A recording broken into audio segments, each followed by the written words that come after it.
Asalaamu calaykum. Sanadkan 2025 weli ma isweydiisay ama ma ka fakartay in Facebook lacag laga sameeyo?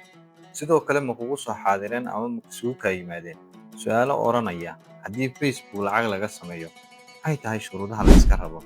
Imise followers ayaa la iga rabaa si aan Facebook lacag uga helo? Sidoo kale, maxay tahay shuruudaha kale ee la iga doonayo sida views noocee ah ama intee dhan ayaa la iga rabaa 3 bilood ugu dambeeyay? Sidoo kale followerska ay noqonaysa intee ayaa la iga rabaa in aan haysto oo followers ah si aan u helo lacag ama u bilaabo?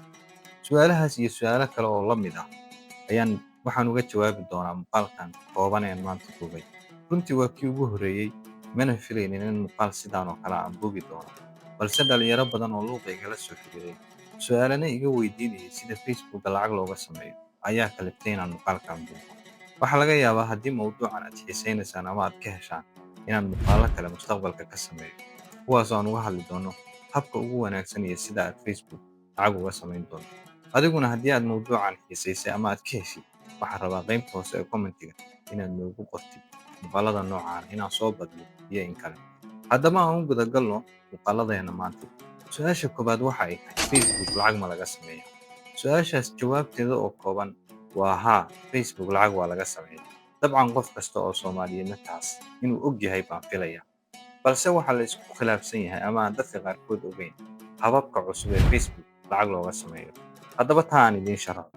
Sanadkan aan ku jirnay ee 2025, Facebook waxa ay soo kordhisay qaab cusub ee lagu magacaabo content monetization, kaas oo ah dhammaan qaababkii kala duwanaa ee shirkadda Facebook ama Meta lacagta u bixin jirtay inay wax ka beddeshay gebi ahaantoodba, ayna keentay nidaam cusub oo lacag lagu sameeyo. Haddaba nidaamkan cusub ee loo yaqaano content monetization oo ay soo kordhisay shirkadda Facebook sanadkan aan ku jirnay ee 2025, waxa uu noqday midkii ugu faa'iidada badnaa ama lacagta ugu badnayd laga sameeyay tan iyo intii shirkadda Meta ay jirtay. Haddaba muxuu kaga duwan yahay noocyadii hore ee lacagaha loo samayn jiray dhanka Facebook? Content monetization waxaa lacag loo sameeyaa dhammaan wax kasta oo aad Facebookkaaga soo dhigtid inaad lacag ka samaysid. Tusaale, qoraalka waxaad ka samaynaysaa ama waxa aad soo qortid lacag ayaad ka samaynaysaa. Sidoo kale waxaad lacag ka samaynaysaa storygaaga aad Facebooka soo dhigtid sida sawirrada, muuqaalada iyo waxyaabaha kala duwan. Sidoo kale commentiga iyo like-ta iyo share-ku dhammaan lacag ayaad ku helaysaa.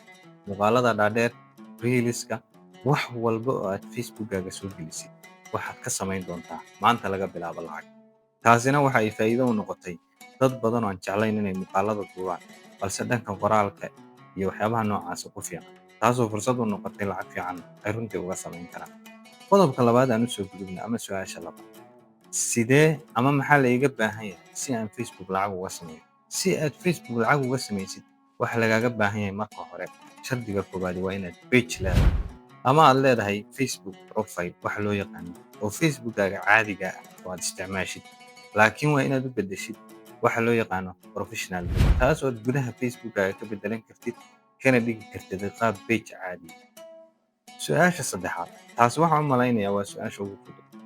Su'aasha saddexaad waxay tahay imise views ah ama followers ayaa la iga baahan yahay si aan Facebook lacag uga sameeyo?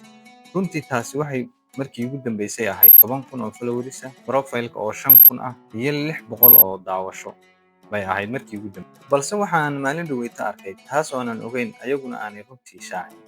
Yar aan saaxiibo nahay Facebook uu haystay oo page ahaa, kaasoo marayay 1,900 oo qof oo followers ayuu haystay. Page-kaasi waxaa loo furay nasiib wanaag lacag bixinta, waxa uuna ka sameynayaa wixii hadda ka dambeeya lacag.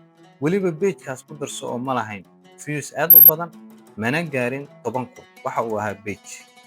Taasi waxaad ka dareemi kartaa qaabka ay u sahlayaan in ay dadku lacag sameeyaan.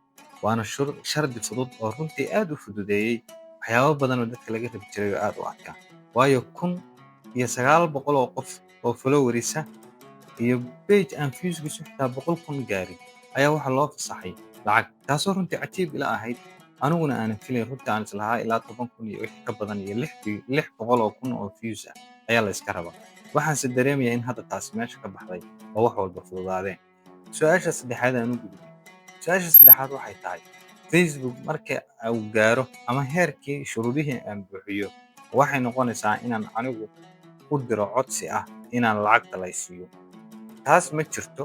Shirkaddan hadda Facebook ama Meta waxa ay gaartay haddii heerka ama shuruudaha aad buuxisay, ayaga ayaa si otomaatig ah waxay kuu soo diri doonaan inaad shuruudihii dhammaan buuxisay una qalantid Facebook lacag ka samaysay.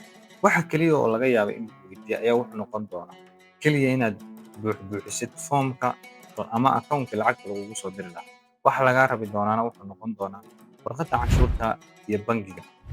Muhiimna ma aha in Facebooka magaciisa ama page-ka aad wax soo dhigtid magaciisa iyo bangi account ay is yeeshaan. Laakiin hal arrin ayaa muhiim, taasina waa warqadda canshuurta waxa ku qoran iyo bangiga lacagta lagu diray inay is yeeshaan. Laakiin Facebook iyo page-ka qodobka xiga ee aan ka hadli doono waxa weeyaan meeqa lacag ah ayaan ka samayn karaa shirkadda Facebook ama Meta haddii aan wax soo geliyo si joogto ah.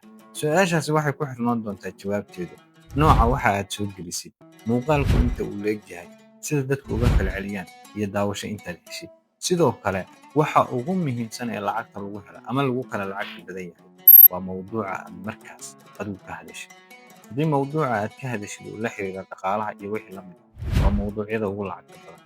Kuwa kalena waxaa laga yaabaa inay iyaguna lacag leeyihiin, balse lacagtu hadba waxay ku xiran tahay mawduucaaga, dadka ku daawada, inta ay tiro le'egyihiin muuqaalkaagu inta uu le'egyahay. Jawaabtaasna yaanay ku dhaafin, halkaas ayaad iyadana ka raadin doontaa. Mawduuca ugu dambeeya aan ka hadli doono wuxuu noqon doonaa muuqaalada aad lacagta ka samayn kartid. Runtii waxaad lacag ka samayn kartaa waxaad adigu leedahay, waxaanad adigu lahayn oo aad meel kale ka soo qaaday ama aad duubtay oo jarjartay, marnaba Facebook lacag kuguma siin doono. Dhammaan miidiyaha meelihiisa kala duwan haddii aad ka soo qaadid, muuqaalka aad wuxuun ka badbadisid kadibna aad soo dhigtid, ma kuu aqoonsan doonaan inaad muuqaalkaas adigu leedahay, lacagna kuma heli doontin.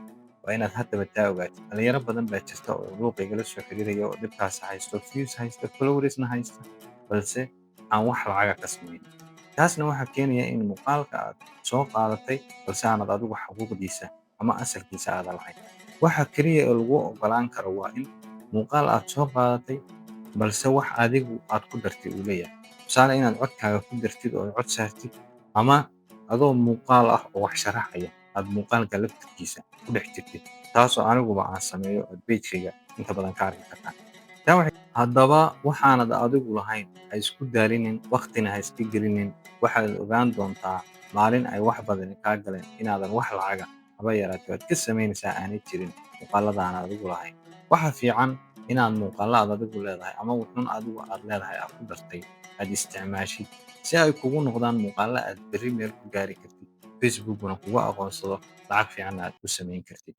Talada aan idin siinayo waxa weeyaan qof kasta oo u baahan inuu Facebook lacag ka sameeyo, bilow maantay, bilow maantay.